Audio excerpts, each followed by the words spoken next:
Interne fait partie des pratiques taoïstes. Or, le but des taoïstes, eh bien, c'est ce qu'ils appellent trouver le Tao, trouver la voie, réaliser la voie, ce qui est un petit peu le correspondant de l'éveil dans le bouddhisme. Donc, il faut réaliser la voie, trouver la voie. Et la meilleure façon de réaliser la voie et de la trouver, c'est le non-agir. Donc, au fond, ne rien faire. Ne rien faire, ça ne signifie pas rester passif, mais ne pas mettre son grain de sable dans les mécanismes de la vie.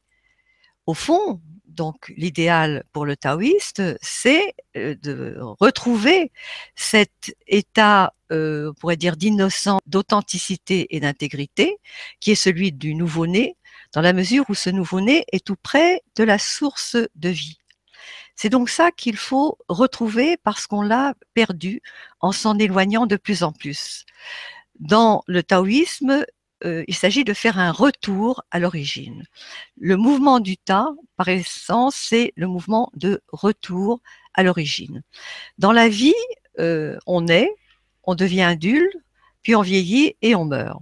Pour éviter cela, c'est-à-dire parvenir à une immortalité, eh bien, il faut faire le contraire, c'est-à-dire revenir à cette source qui est en nous, et cette source qui est la même que la source de vie qui a donné naissance à l'univers.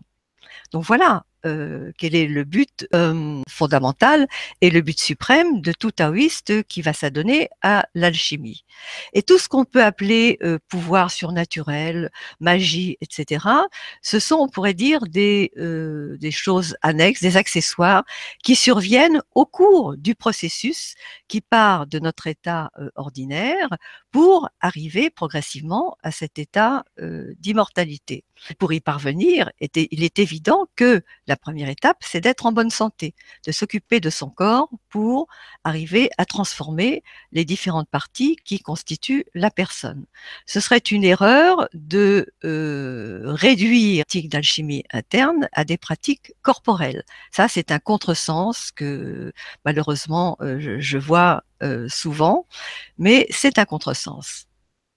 D'accord. Est-ce qu'on